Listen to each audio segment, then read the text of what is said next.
Rachel! Rachel, saglit. Oh, John. Kailangan mo to eh. Tubig. Tapos... Ito.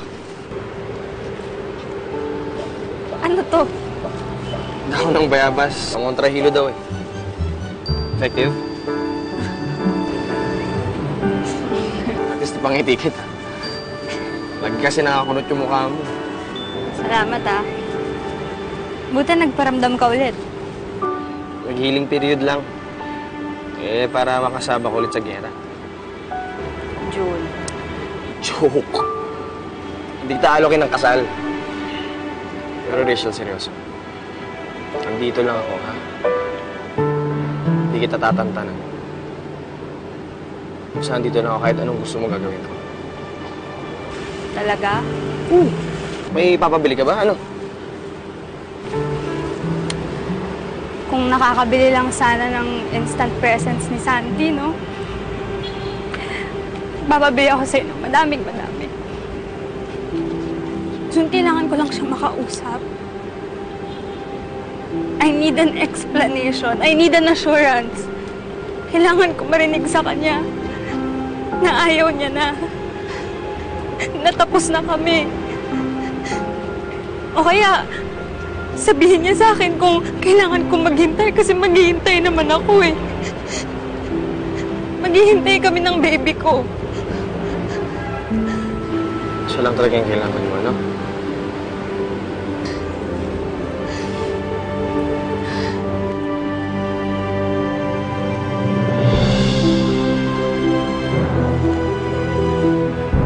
Jun!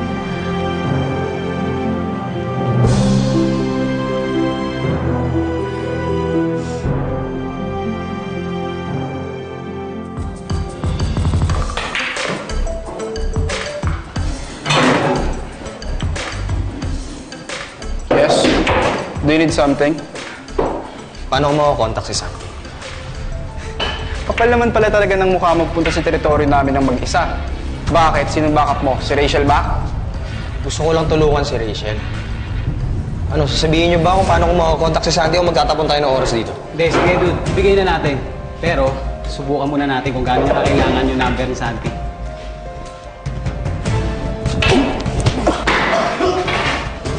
Nag-effort na yung tao with matching dahon, no? Ano nangyari dyan? That's my cue. See you later in class. Ito na yung bagong number ni Santi. Ito na rin daw yung Viber niya. Tawagan mo na.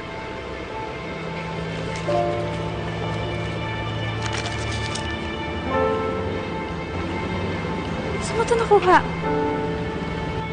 Kaya ka ba may pasa? Oh, yun na yung number ni Santi. Wala ito. Hindi naman ako nasaktan eh. Di ba sabi ko gagawin ko lahat para lang matupad yung request mo? Dali na, tawagan mo na.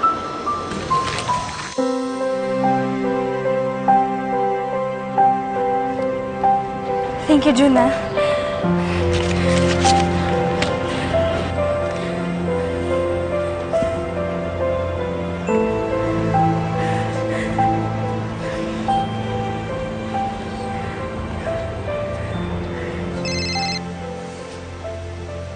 Hello? Santi? Finally! Rachel, Teka, ano ba nangyari sa'yo? Sobrang worried na worried ako sa'yo. Nagpalit ka ng phone, nagpalit ka ng profiles. Akala ko magpapakasal tayo. Tagal kitang hinintay. Rachel, I can't do this anymore. I left on purpose. I can't take care of you and the baby. Santi. Santi, wag naman oh. Papatayin ako ng family ko kapag nalaman nila to. Hindi talaga, Rich. Hindi kita matutulungan. You know, I still love you. Kalokohan yung pagmamahal mo kung iiwan mo lang din ako. Huwag ka na magpapakita sa akin na hindi mo kami makikita ng baby mo.